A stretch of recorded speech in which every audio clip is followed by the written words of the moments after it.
Illinois, more like Illinois.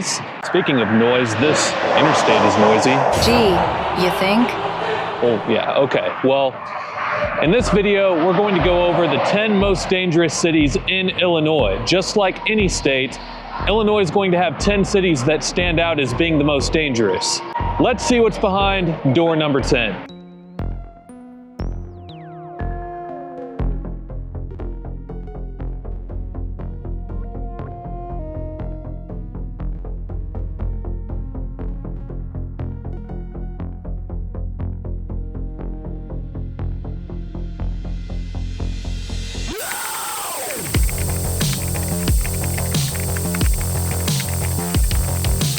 Number 10 is Springfield. Been there, my friend. Oh yes, Illinois' capital city, home of the Illinois State Fairgrounds, 570 different Abe Lincoln attractions, and the 10th highest crime rates in Illinois. I'll say this, you better not keep valuables in your car while in Springfield. In 2024, Springfield saw a 15% increase in car thefts. Those and other forms of property crimes are mainly what puts Springfield on this list. Look, the property crime rate is out of this world at 4,800 per 100,000 residents. That means that 1 out of every 21 Springfield residents has the chance of being a victim of a property crime. Now, the violent crime rate isn't as bad in comparison, but it's still just shy of being as high as 3 times the national rate at 832 per 100,000 residents. So yeah, Springfield. Come for the Abe Lincoln attractions, stay because your car got stolen. At least State Farm is headquartered up the road in Bloomington, so you shouldn't have trouble filing a claim. Just tell them you were in Springfield and they'll understand right away. If you don't get your car stolen in Springfield, you're bound to have that happen to you in the next place on this list.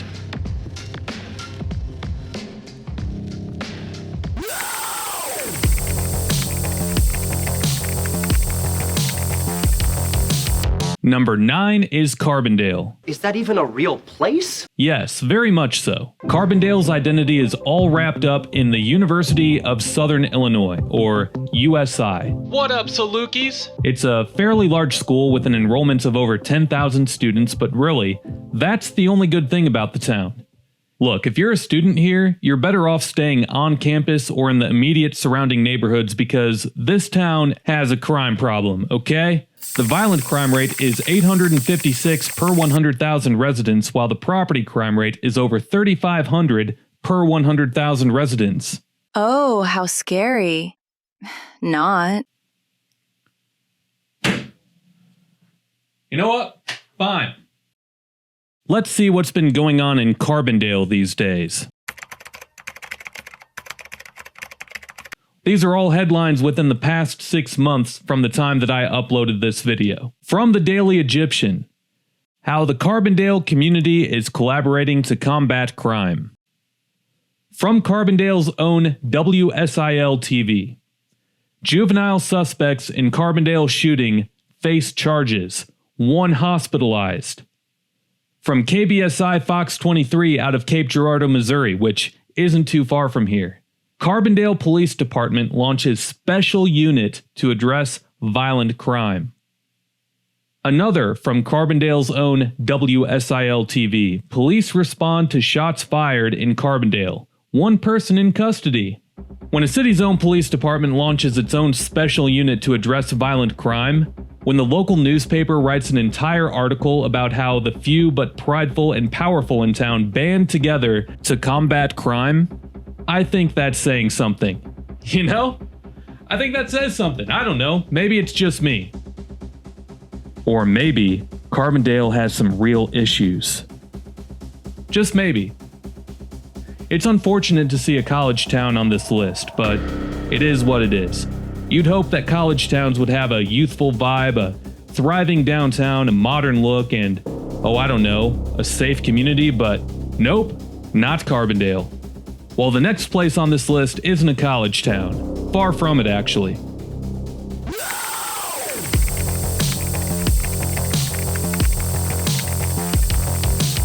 Number 8 is Calumet Park. Been there, done that. Not to be confused with Chicago's Calumet Park neighborhood. The village of Calumet Park borders Chicago's South Side and sees a lot of the same problems that Chicago's South Side has, including Chicago's Calumet Park neighborhood. But anyway, the violent crime rate in the village of Calumet Park is nearly 900 per 100,000 residents, and the property crime rate is over 3,600 per 100,000 residents. If you're passing through on the freeway, Calumet Park is definitely not a place that you'd want to spend a night at a hotel, or a motel for that matter. Not all of Chicago's Southland or the South Chicago suburbs are dangerous, but many of them are. Really, Calumet Park is a part of a larger cluster of suburbs that are rough, poverty-stricken, economically deprived, corrupt, and unfortunately, crime-ridden. And things tend to get better once you get outside of Cook County in these parts. In 1970, Calumet Park had around 10,000 people. Today, Calumet Park has around 7,000 people. A big reason for the population decline is the continuously high crime rates here over the years. There's just simply better options for people to relocate to nearby, specifically to the west. Speaking of relocating, you're not going to want to relocate to the next place on this list either. We're going to keep heading west. We're going to head southwest, to be exact. And we're going to go to a point where you can't head much further west and still be in the state of Illinois.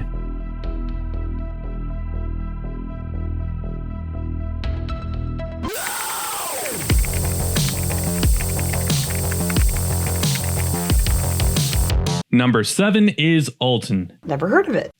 It's a shame that this place is number 7 on the list with how much character the downtown has, but it is what it is. The violent crime rate here is just shy of 1,000 per 100,000 residents, while the property crime rate is just shy of 3,000 per 100,000 residents. Just like with the cluster of South Chicago suburbs, Metro East also has a cluster of St. Louis suburbs that are just as bad and economically deprived. It's not all of Metro East. Generally speaking, the further away you get from the Mississippi River, the better for this region. Alton was able to grow early on due to its location along the Mississippi near the confluence with the Missouri. It allowed Alton to be a big hub for trade, steamboats, and other industries. But not no more! Nope. Alton used to be home to as many as 43,000 people back in 1960. Today it's home to just 25,000, good for a decline of 42% of its peak population. Plus, the town has been on a pace of losing 8% of its population between every census count over the last 30 years. Now that's a pace that's hard to beat. Gee, you think? Basically, the crime problem here has been running people out of town. The main demographic that cities and towns want to attract across this country is young families who have good jobs, who are looking to settle down, establish roots. Basically, they want to capture new taxpayers for the next several generations. But if the crime rates are through the roof, young families are going to look elsewhere, and the young people that are in town, they're going to move away, just like what we've been seeing in Alton for quite some time now. And as a result of that, the community is going to decay. Old buildings with character are going to abandon since nobody is using them, and the community is going to continue to die. So Alton better hope that they can get a hold of things quickly before it's too late. Unless it already is. Speaking of bad timing, it's probably too late for this next community. Unfortunately so, but first, it's time for a word from this video's wonderful sponsor. Thought you were slick, huh?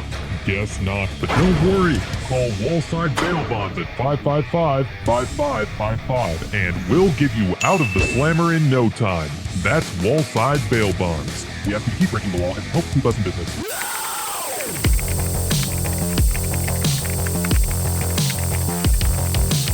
Number 6 is Harvey. Hell yeah, it is. Wallside bail bonds would make a fortune in this town, don't you think? You think you're pretty clever for that one, don't you? Yeah, sort of. I actually kind of do. Well, anyway, I'd guess that bail bond companies would do very well in Harvey because the violent crime rate is just shy of 1,000 per 100,000 residents, and the property crime rate is just over 2,800 per 100,000 residents. That might have something to do with why most of the place looks abandoned now. You know? Might just have a little something to do with that. That's all I'm saying. Well, Harvey grew as being a bedroom community for industrial workers. In the early 20th century, Harvey saw huge population growth, but now in the early 21st century, Harvey is one of the fastest declining cities in America. After seeing its population peak in 1980, Harvey has lost 16,029 people, or 45%. Translation, Harvey has a lot of crime and a lot of poverty, and the jobs that people who lived in Harvey used to work at are no longer here. At least, most of those jobs aren't. Nor are they coming back anytime soon, unless either Cook County or the state of Illinois or both goes through a complete tax reform. I doubt that Harvey will ever stop going down this path, and there's actually a new casino that just got built south of Harvey called Wind Creek Chicago Southland, and I hear that you can actually go to that casino and place a bet on whether or not Harvey will be growing again in 40 years. Want to know what the odds are on that happening? Plus 9,000. But over the last 2 census counts, Harvey has lost 15.7% of its population between 2000 and 2010, and another 19.6% between 2010 and 2020. So yeah, go ahead and try to make a few bucks at the casino by betting on Harvey. It won't happen for you, and the high crime rate here is a big part of the reason why. While the next place on this list knows a little thing or two about what a crime problem does to its reputation over time.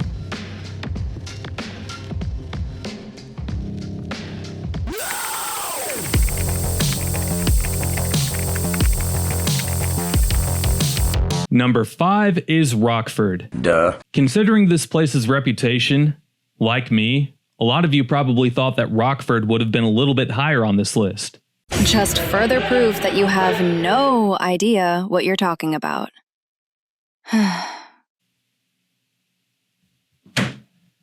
Maybe not. Yeah, maybe I don't. That's for you to decide. I actually like Rockford. I don't know why. Can't really explain it. I just kind of like it. Really.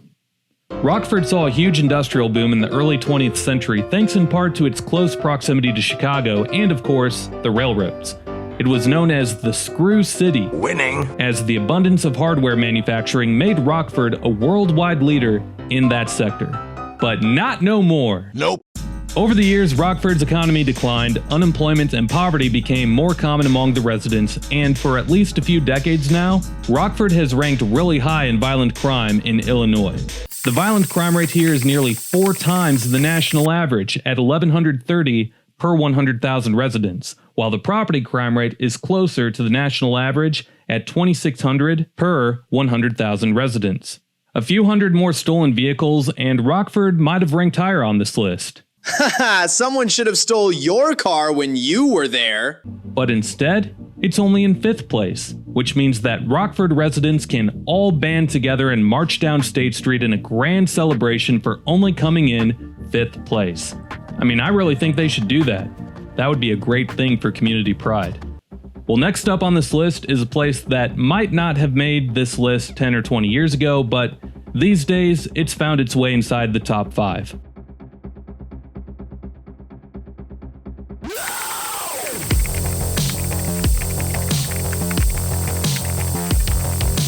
Number 4 is Peoria. How dare you? While taking a stroll along the downtown Riverwalk, you better not lose focus of your surroundings because my oh my has Peoria become one of the more crime-ridden small to medium-sized cities in all of the Midwest, or what? Man, is it bad. It doesn't help that 20% of the residents here live in poverty, but that alone doesn't justify the violent crime rate being as high as 1,255 per 100,000 residents. That's absurd. That's like 4 times the national average. And to make matters worse, the property crime rate is just as bad. Peoria used to be the headquarters for Caterpillar. What up, Caterpillar? But not no more.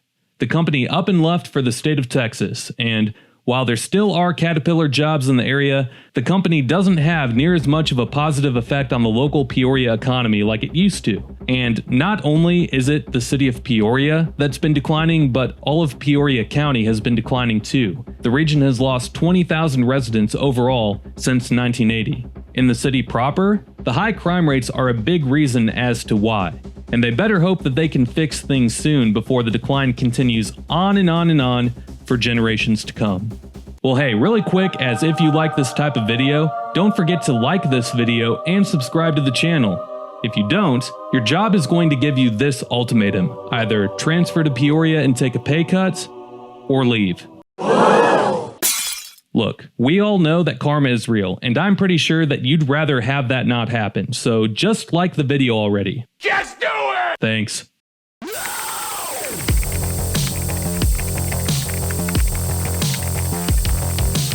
Number 3 is Chicago Heights. Yikes. Chicago Heights grew as an industrial outer ring suburb. Inland steel was the big player in town early on, and at the time, the land was cheaper than it was in the city.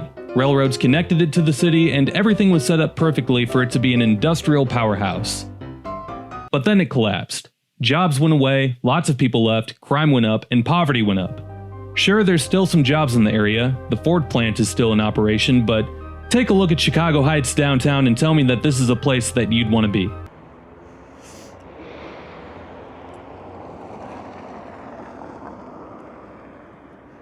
Chicago Heights has big problems. Bigger problems than Al Capone in the Prohibition era. So big that the violent crime rate is over 1,600 per 100,000 residents. That's like 5 times the national average, people. So basically, enter at your own risk.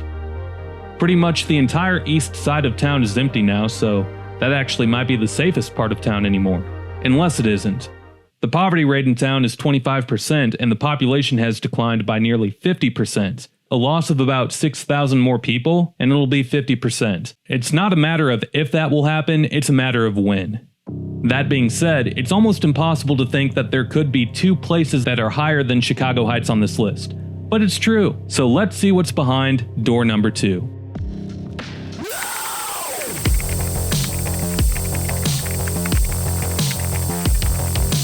Number 2 is Danville. Here we go again. I just kind of feel bad for Danville at this point. It's far away from all other populated areas. The only one nearby would be Champaign, which is an okay city, but it's not like a really large populated area. Danville is just kind of out here on its own to struggle. It's unfortunate.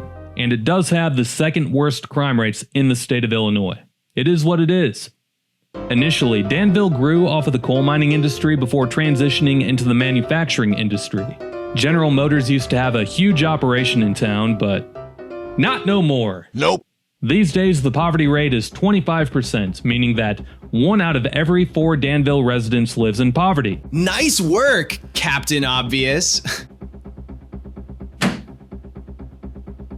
Healthcare has taken over as one of the larger employers in town. Speaking of that, Danville has a shiny new medical facility on the western edge of downtown, so that's good. The crime rate, on the other hand? Not so good. The violent crime rate for this tiny city is alarmingly high at 1,654 per 100,000 residents. The property crime rate is equally as high at nearly 5,000 per 100,000 residents. The mayor told me in an interview earlier this year that they've added quite a few police officers to their force in the recent years, along with other major investments in public safety such as new squad cars and whatnot, so hopefully in the coming years we can see those crime rates go down. I hope so, because that would be a huge step in the right direction for this community. You can see more of my interview with Danville's mayor and community relations director in a link down below. Well, what's worse than being in second place on this type of a list? First place. Gee, you think? And for first place on this list, we're going to head back to a region that we've seen quite a few times already in this video.